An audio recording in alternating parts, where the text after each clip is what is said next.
जिस मंत्र को खुद ब्रह्मा विष्णु और महादेव जपते हैं। अगर वही महामंत्र आज आपको मिल जाए तो क्या आप उसे अपने जीवन में अपनाने के लिए तैयार हैं? सोचिए, ऐसा कौन सा मंत्र है जिसके सामने बड़े बड़े यज्ञ, तपस्या और कठिन साधनाएं भी छोटी पड़ जाती हैं? ऐसा कौन सा रहस्य है जिसे जान लेने के बाद मनुष्य का भय समाप्त हो जाता है, मन शांत हो जाता है और उसके जीवन में ऐसी दिव्य शक्ति का संचार होने लगता है कि परिस्थितियां भी उसका साथ देने लगती हैं। आज का यह ज्ञान केवल सुनने के लिए नहीं है बल्कि अपने जीवन में उतारने के लिए है। इसीलिए इस वीडियो को अंत तक अवश्य देखिए, क्योंकि बीच में छोड़ा तो उस रहस्य से वंचित रह जाएंगे जिसे स्वयं देवताओं ने युगों तक गुप्त रखा। प्यारे भक्तों, आपका स्वागत है ज्ञान गुरु 2722 में। यदि आप भी सनातन धर्म, भगवान की महिमा, भक्ति, आध्यात्मिक रहस्यों और जीवन बदल देने वाले दिव्य ज्ञान को सुनना और अपने जीवन में अपनाना चाहते हैं तो अभी हमारे चैनल को सब्सक्राइब करें, वीडियो को लाइक करें और कमेंट में श्रद्धा से जय महादेव अवश्य लिखें। आपकी एक छोटी सी भक्ति भी ईश्वर तक अवश्य पहुंचती है। अब आइए, बिना समय गंवाए उस अद्भुत रहस्य की ओर बढ़ते हैं जिसके बारे में बहुत कम लोग जानते हैं। प्यारे भक्तों, संसार में करोड़ों मंत्र हैं। कोई ओम नमः शिवाय का जाप करता है, कोई श्री राम जय जय राम का, कोई ओम नमो भगवते वासुदेवाय का, तो कोई माता के दिव्य मंत्रों का। हर मंत्र अपने स्थान पर महान है, हर मंत्र में दिव्य शक्ति है, हर मंत्र साधक के जीवन को बदलने की क्षमता रखता है। लेकिन आज प्रश्न यह नहीं है कि कौन सा मंत्र श्रेष्ठ है, आज प्रश्न यह है कि वह कौन सा महामंत्र है जिसे स्वयं ब्रह्मा, विष्णु और महेश भी जपते हैं। यदि सृष्टि के रचयिता, पालनकर्ता और संहारकर्ता भी किसी एक दिव्य रहस्य का निरंतर स्मरण करते हैं तो निश्चित रूप से उसमें ऐसा कुछ है जिसे जानना हर मनुष्य के लिए आवश्यक है। शास्त्रों में एक अत्यंत अद्भुत प्रसंग आता है। एक समय कैलाश पर्वत पर भगवान शिव गहन समाधि में बैठे थे। चारों ओर पूर्ण शांति थी। हिमालय की चोटियां दिव्य प्रकाश से जगमगा रही थी। मंद मंद पवन बह रही थी। देवता भी उस समय महादेव के ध्यान में विघ्न डालने का साहस नहीं कर रहे थे। भगवान शिव की आंखें बंद थीं, उनका चेहरा अलौकिक तेज से प्रकाशित था और ऐसा प्रतीत हो रहा था मानो वे किसी अत्यंत गूढ़ रहस्य में पूरी तरह लीन हों। माता पार्वती कुछ समय तक भगवान शिव को निहारती रहीं। उनके मन में एक जिज्ञासा उठी। उन्होंने सोचा, जो स्वयं देवों के देव महादेव हैं, जिन्हें संपूर्ण ब्रह्मांड प्रणाम करता है, जिन्हें काल भी प्रणाम करता है, जिन्हें योगियों का गुरु कहा जाता है, आखिर वे किसका ध्यान कर रहे हैं? यदि संसार का प्रत्येक जीव भगवान शिव का स्मरण करता है तो भगवान शिव किसका स्मरण करते हैं? ये प्रश्न जितना सरल दिखाई देता है उसका उत्तर उतना ही गहरा था। जब भगवान शिव ने अपनी समाधि पूरी की तब माता पार्वती ने अत्यंत विनम्रता से कहा, प्रभु, यदि आप उचित समझें तो मेरी एक जिज्ञासा का समाधान कीजिए। मैं बहुत देर से आपको ध्यान में लीन देख रही हूँ। आपके मुख पर जो आनंद है वह किसी सामान्य ध्यान का परिणाम नहीं हो सकता। कृपा करके बताइए कि आप किसका जाप करते हैं? वह कौन है जिसका स्मरण स्वयं महादेव करते हैं? महादेव मुस्कुराए। उनके चेहरे पर करुणा और प्रेम झलक रहा था। उन्होंने माता पार्वती की ओर देखा और अत्यंत शांत स्वर में कहा, देवी, मैं प्रभु श्री राम का नाम जपता हूँ। यह सुनते ही माता पार्वती और भी अधिक आश्चर्य में पड़ गईं। उन्होंने सोचा, यदि स्वयं महादेव श्री राम का नाम जपते हैं तो निश्चित रूप से श्री राम ही सबसे महान होंगे। लेकिन उनके मन की जिज्ञासा अभी समाप्त नहीं हुई थी। उनके भीतर एक और प्रश्न उठने लगा, यदि श्री राम सबसे महान हैं तो क्या वे किसी का स्मरण नहीं करते? क्या वे किसी का जाप नहीं करते? इसी प्रश्न का उत्तर जानने के लिए माता पार्वती ने निश्चय किया कि वे स्वयं इस रहस्य की गहराई तक जाएंगी, क्योंकि आधा ज्ञान कभी भी पूर्ण सत्य तक नहीं पहुंचाता। सत्य तब प्रकट होता है जब जिज्ञासा श्रद्धा के साथ आगे बढ़ती है। और यही वह क्षण था जहां से एक ऐसे दिव्य रहस्य का प्रारंभ हुआ जिसने न केवल माता पार्वती की सोच बदल दी, बल्कि आने वाले युगों के साधकों के लिए भी भक्ति और ध्यान का एक नया द्वार खोल दिया। लेकिन माता पार्वती का मन अब केवल उत्तर सुनकर संतुष्ट होने वाला नहीं था। वे स्वयं सत्य को अपनी आंखों से देखना चाहती थी। उन्होंने भगवान शिव से विनम्रता पूर्वक कहा, प्रभु यदि आप श्री राम का नाम जपते हैं तो अवश्य ही वे सबसे महान होंगे, परंतु मेरे मन में एक प्रश्न और उठ रहा है, क्या स्वयं श्री राम भी किसी का स्मरण करते हैं? यदि करते हैं तो किसका, और यदि नहीं करते तो फिर आपके द्वारा उनका जाप करने का वास्तविक रहस्य क्या है? भगवान शिव ने माता पार्वती की ओर प्रेम से देखा और मुस्कुराकर कहा, देवी सत्य को केवल शब्दों से नहीं जाना जा सकता, कभी कभी सत्य का अनुभव स्वयं करना पड़ता है। यदि तुम्हारी इच्छा है तो तुम स्वयं इस रहस्य का पता लगा सकती हो। महादेव की आज्ञा पाकर माता पार्वती तुरंत दिव्य लोकों की ओर प्रस्थान कर गईं। सबसे पहले वे अयोध्या धाम पहुंची, जहां भगवान श्री राम अपने भक्तों को दर्शन दे रहे थे। चारों ओर भक्ति का वातावरण था। देवता, ऋषि, मुनि और अनगिनत भक्त प्रभु के चरणों में नतमस्तक थे। श्री राम के मुख पर वही करुणा, वही शांति और वही दिव्य तेज था जिसे देखकर हर किसी का मन उनके चरणों में समर्पित हो जाए। माता पार्वती ने भगवान श्री राम को प्रणाम किया। प्रभु ने भी अत्यंत आदर और प्रेम से उनका स्वागत किया। कुछ क्षणों तक सामान्य वार्ता के बाद माता पार्वती ने वही प्रश्न रखा जो उनके मन को बार बार विचलित कर रहा था।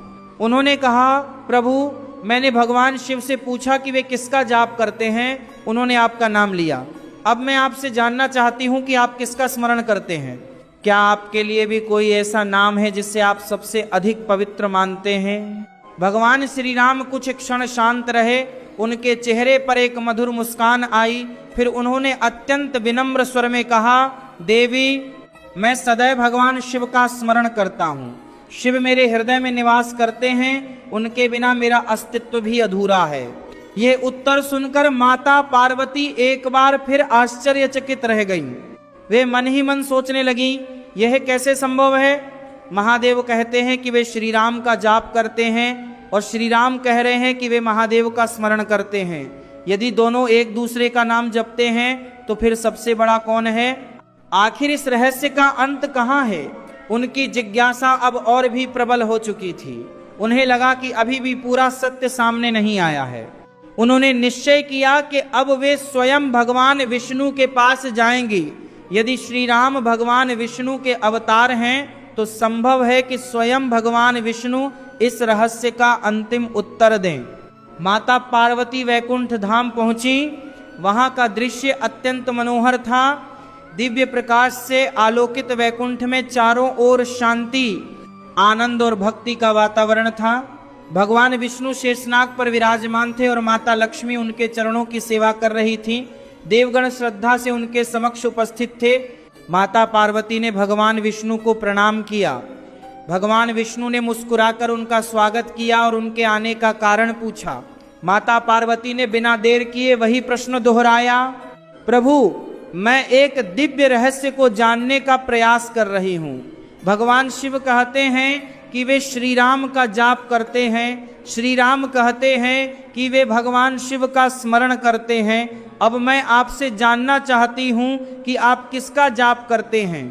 भगवान विष्णु ने कुछ क्षण अपनी आंखें बंद की, फिर अत्यंत गंभीर और मधुर स्वर में बोले, देवी मैं सृष्टि के आदि ज्ञान स्वरूप ब्रह्मा जी का स्मरण करता हूँ। ये उत्तर सुनते ही माता पार्वती पूरी तरह असमंजस में पड़ गई। अब उनके मन में प्रश्नों का सागर उमड़ पड़ा था।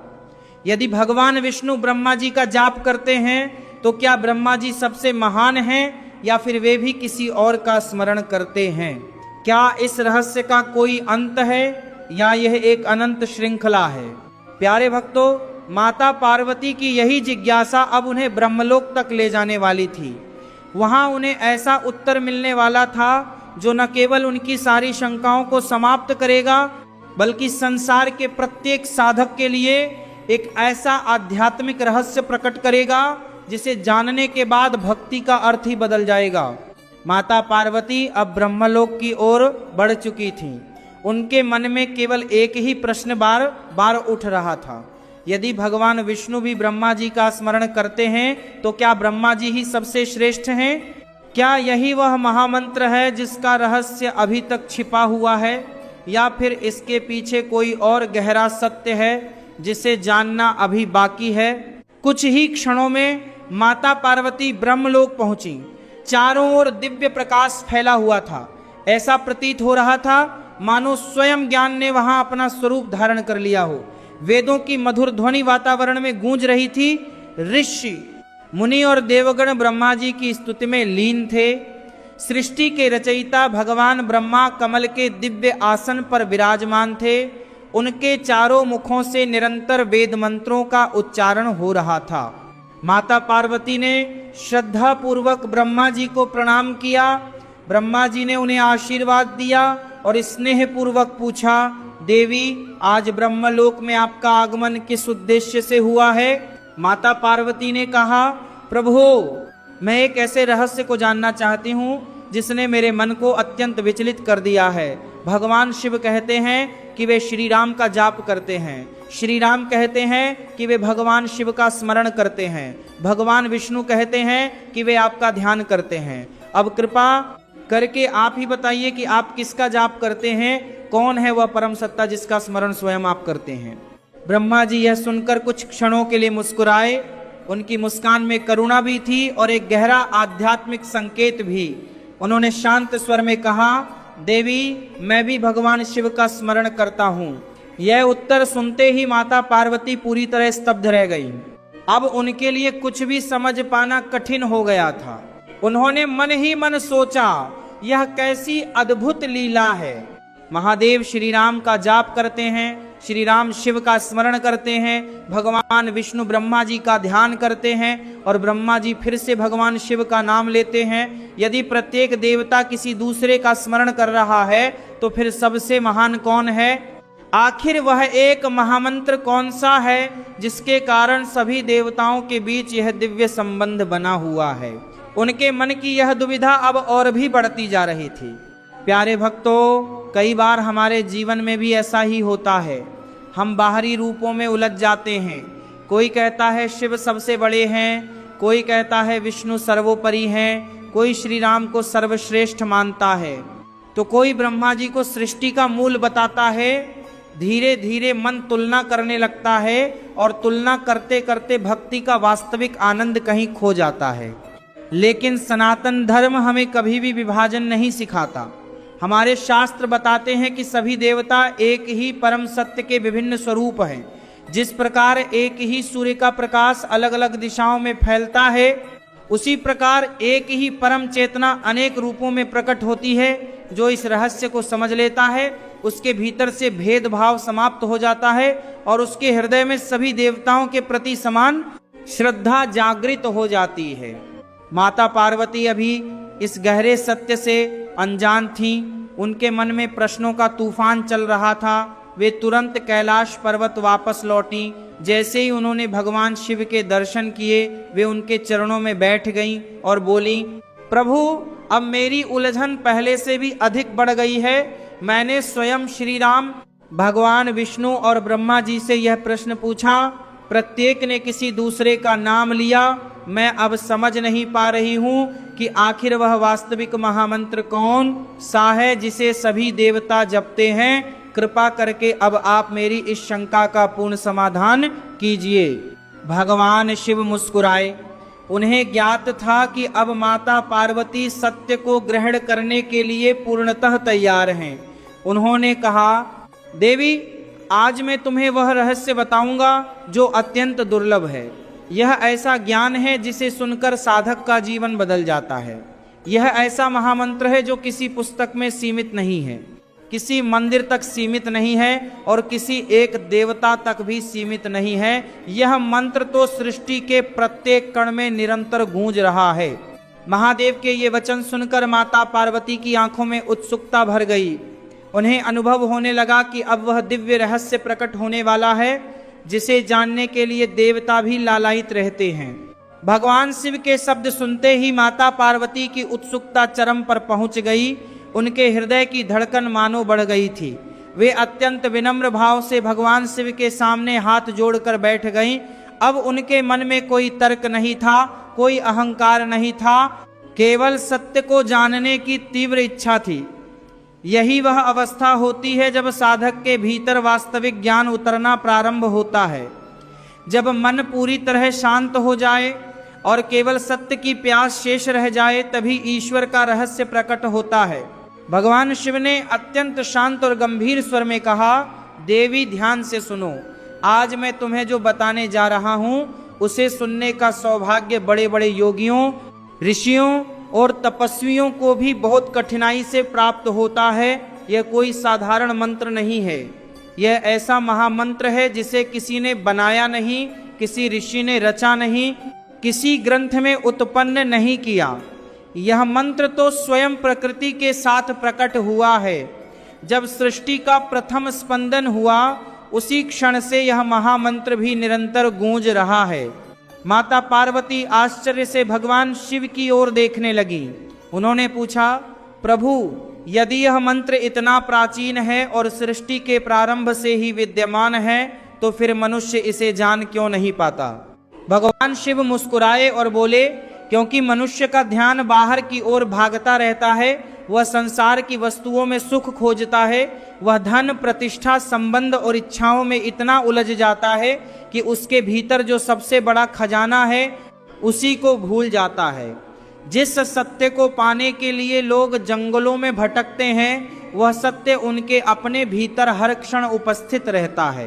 प्यारे भक्तों, भगवान शिव की यह बात केवल माता पार्वती के लिए नहीं थी, यह हम सभी के लिए भी उतनी ही महत्वपूर्ण है। आज का मनुष्य सुबह से रात तक भागता रहता है, कभी धन कमाने की चिंता, कभी परिवार की चिंता, कभी भविष्य की चिंता, कभी समाज की चिंता, लेकिन इन सबके बीच वह स्वयं को भूल जाता है। वह यह भूल जाता है कि जिस परमात्मा को वह मंदिरों, तीर्थों और दूर दूर के स्थानों में खोज रहा है, उसका सबसे निकट का मार्ग उसके अपने भीतर से होकर गुजरता है। महादेव ने आगे कहा, देवी, यह संसार अनेक प्रकार की ध्वनियों से भरा हुआ है। कोई पक्षियों का स्वर सुनता है, कोई नदियों का कलकल सुनता है, कोई वाद्य यंत्रों की ध्वनि सुनता है, लेकिन इन सबके बीच एक ऐसी ध्वनि भी निरंतर चलती रहती है जिसे अधिकांश लोग कभी सुन ही नहीं पाते, क्योंकि उसे सुनने के लिए कानों से अधिक शांत मन की आवश्यकता होती है। माता पार्वती ने तुरंत पूछा, प्रभु, वह ध्वनि कहाँ सुनाई देती है? भगवान शिव ने अपने हृदय पर हाथ रखा और बोले, वह ध्वनि बाहर नहीं, भीतर सुनाई देती है। वह प्रत्येक मनुष्य के शरीर में 24 घंटे चलती रहती है। चाहे कोई जाग रहा हो, चाहे सो रहा हो, चाहे हंस रहा हो, चाहे रो रहा हो, चाहे वह राजा हो या भिखारी, चाहे ज्ञानी हो या अज्ञानी, उस महामंत्र का जाप कभी रुकता नहीं। ये सुनते ही माता पार्वती विस्मित रह गईं। उन्होंने कहा, प्रभु, यदि वह मंत्र हर समय चलता रहता है तो क्या उसका जाप हर मनुष्य करता है? भगवान शिव बोले, हाँ देवी, प्रत्येक जीव जन्म से लेकर मृत्यु तक उस महामंत्र का जाप करता है। अंतर केवल इतना है कि अधिकांश लोग अनजाने में करते हैं, जबकि योगी उसी जाप को जानकर, समझकर और जागरूक होकर करते हैं। यही जागरूकता साधारण मनुष्य को महापुरुष बना देती है। प्यारे भक्तों, यही वह रहस्य है जिसे समझना अत्यंत आवश्यक है। हम अक्सर सोचते हैं कि भगवान तक पहुंचने के लिए किसी विशेष स्थान पर जाना होगा, कोई कठिन तपस्या करनी होगी या वर्षों तक जंगलों में साधना करनी होगी। लेकिन भगवान शिव बताते हैं कि ईश्वर ने तो मनुष्य को जन्म लेते ही सबसे बड़ा साधन उसके साथ दे दिया है। समस्या साधन की नहीं, उसे पहचानने की है। माता पार्वती ने उत्सुक होकर फिर पूछा, प्रभु, अब कृपा करके उस महामंत्र का नाम भी बता दीजिए, मेरा हृदय उसे जानने के लिए व्याकुल हो रहा है। भगवान शिव ने अपनी आंखें बंद की। कुछ क्षणों तक पूरा वातावरण पूर्णतः शांत हो गया। ऐसा लगा मानो स्वयं कैलाश पर्वत भी उस दिव्य रहस्य को सुनने के लिए मौन हो गया हो। फिर महादेव ने धीरे धीरे अपनी आंखें खोली और अत्यंत मधुर स्वर में कहा, देवी, वो महामंत्र तुम्हारी अपनी श्वास है। यह सुनते ही माता पार्वती आश्चर्य से भगवान शिव को देखने लगी। उन्हें विश्वास ही नहीं हुआ कि इतना महान रहस्य उनकी अपनी श्वास से जुड़ा हो सकता है। महादेव ने कहा, हाँ देवी, मनुष्य जब इस संसार में जन्म लेता है तब सबसे पहले श्वास ग्रहण करता है और जब इस संसार से विदा होता है तब अंतिम बार श्वास छोड़ता है। इन दोनों क्षणों के बीच जो जीवन है वह केवल श्वासों की यात्रा है। इसलिए जिसने अपनी श्वास का रहस्य जान लिया उसने जीवन का रहस्य जान लिया। भगवान शिव की बातें सुनकर माता पार्वती गहरे चिंतन में डूब गईं। उनके मन की सारी शंकाएं धीरे धीरे समाप्त होने लगीं। अब उन्हें यह अनुभव होने लगा कि जिस सत्य को वे अलग अलग देवताओं के माध्यम से खोज रही थीं, वह तो सदैव से उनके भीतर ही विद्यमान था। उन्होंने अत्यंत विनम्र स्वर में भगवान शिव से कहा, प्रभु, आज तक मैंने अनेक मंत्रों की महिमा सुनी थी, लेकिन आज पहली बार यह समझ में आया कि सबसे महान साधना तो वह है जो स्वयं ईश्वर ने प्रत्येक जीव को जन्म लेते ही प्रदान कर दी है। यदि ऐसा है तो कृपा करके मुझे विस्तार से समझाइए कि इस महामंत्र का वास्तविक अर्थ क्या है और इसे अपने जीवन में किस प्रकार जागृत किया जा सकता है। भगवान शिव ने अत्यंत प्रसन्न होकर कहा, देवी, जब शिष्य का मन पूर्ण श्रद्धा से भर जाता है तभी गुरु वास्तविक ज्ञान प्रदान करता है। तुमने आज प्रश्न केवल जिज्ञासा से नहीं बल्कि सत्य को जानने की तीव्र इच्छा से पूछा है, इसलिए मैं तुम्हें वह ज्ञान दे रहा हूँ जो साधारण मनुष्यों के लिए भी जीवन बदलने वाला है। महादेव बोले, सुनो देवी, इस संसार में जितने भी मंत्र हैं वे सभी साधक को परम सत्य की ओर ले जाने का माध्यम है, लेकिन श्वास का महामंत्र किसी माध्यम का मोहताज नहीं है। यह स्वयं जीवन का आधार है। यदि श्वास रुक जाए तो शरीर, धन, परिवार, पद, प्रतिष्ठा और संसार की सारी उपलब्धियां उसी क्षण समाप्त हो जाती हैं।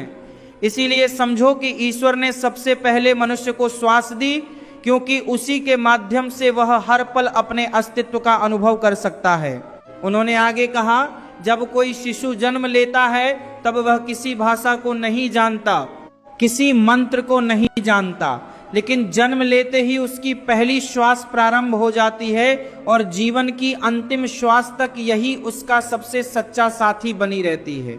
इसलिए जन्म और मृत्यु के बीच जो सबसे अमूल्य उपहार है वह श्वास ही है। भगवान शिव ने कहा, अधिकांश लोग श्वास लेते तो हैं परंतु कभी उसका अनुभव नहीं करते। वे केवल जीते हैं लेकिन जागरूक होकर नहीं जीते। जब मनुष्य अपनी प्रत्येक आती जाती श्वास का साक्षी बन जाता है तब उसका मन वर्तमान में टिकने लगता है। वर्तमान में जीना ही सच्चे जीवन की शुरुआत है।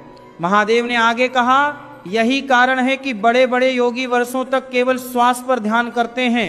वे किसी चमत्कार की खोज नहीं करते बल्कि अपने मन को समझने का प्रयास करते हैं, क्योंकि मन ही बंधन का कारण है और मन ही मुक्ति का द्वार भी है। जब मन शांत होता है तब आत्मा का प्रकाश स्वयं प्रकट होने लगता है। माता पार्वती ने पूछा, प्रभु, क्या केवल श्वास को देखने से ही मनुष्य का जीवन बदल सकता है? भगवान शिव मुस्कुराए और बोले, देवी, परिवर्तन एक दिन में नहीं होता। जैसे एक बीज को वृक्ष बनने में समय लगता है, वैसे ही साधना का फल भी धीरे धीरे प्राप्त होता है। जो व्यक्ति प्रतिदिन श्रद्धा, धैर्य और नियमितता के साथ अपनी स्वाभाविक श्वास का साक्षी बनता है, उसके भीतर अद्भुत परिवर्तन आने लगते हैं। उसका मन शांत होता है, वाणी मधुर होती है, विचार शुद्ध होते हैं और उसके कर्म पवित्र होने लगते हैं। भगवान शिव ने आगे कहा, क्रोध धीरे धीरे कम होने लगता है क्योंकि मन स्थिर होने लगता है। लोभ कम होने लगता है क्योंकि भीतर संतोष का उदय होने लगता है। भय कम होने लगता है क्योंकि साधक को यह अनुभव होने लगता है कि परमात्मा हर क्षण उसके साथ है।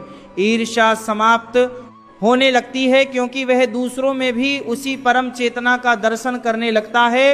अहंकार पिघलने लगता है क्योंकि उसे समझ में आने लगता है कि जो कुछ भी है वह ईश्वर की कृपा से ही है। महादेव बोले, साधना का सबसे बड़ा प्रमाण किसी चमत्कार में नहीं बल्कि मनुष्य के स्वभाव में आने वाले परिवर्तन में है। यदि कोई व्यक्ति पहले क्रोधी था और अब शांत हो गया, पहले अहंकारी था और अब विनम्र हो गया, पहले स्वार्थी था और अब सेवा करने लगा, तो समझो कि उसकी साधना सही दिशा में आगे बढ़ रही है। उन्होंने आगे समझाया, यदि मन अशांत है तो सबसे पवित्र स्थान पर बैठकर भी शांति नहीं मिलेगी, और यदि मन शांत है तो साधारण स्थान भी तीर्थ बन जाता है। जब कोई साधक प्रेम, श्रद्धा और विश्वास के साथ अपनी स्वाभाविक श्वास का साक्षी बनता है, तब धीरे धीरे उसे अनुभव होने लगता है कि उसके भीतर केवल शरीर नहीं है, उसके भीतर एक ऐसी चेतना है जो जन्म से पहले भी थी और मृत्यु के बाद भी रहेगी। उसी चेतना का नाम आत्मा है और वही आत्मा परमात्मा का अंश है। उन्होंने आगे कहा, यही सोह का वास्तविक अर्थ है। यह केवल उच्चारण नहीं बल्कि अनुभव का विषय है। जब तक यह केवल सुनने की बात है तब तक यह ज्ञान है, लेकिन जब यह अनुभव बन जाता है तब यही ज्ञान आत्मज्ञान बन जाता है।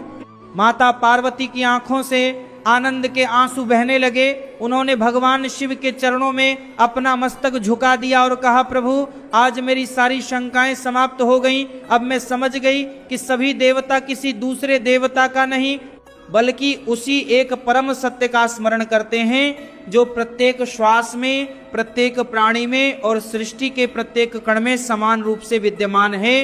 वास्तव में वही सबसे बड़ा महामंत्र है, वही सबसे बड़ी साधना है और वही परम सत्य है जिसे जान लेने के बाद मनुष्य के जीवन का उद्देश्य पूर्ण हो जाता है। यदि आपको यह दिव्य कथा पसंद आई हो तो वीडियो को लाइक करें, ज्ञान गुरु 2722 चैनल को सब्सक्राइब करें और कमेंट में हर हर महादेव अवश्य लिखें। इस वीडियो को अपने प्रियजनों के साथ भी साझा करें। हर हर महादेव।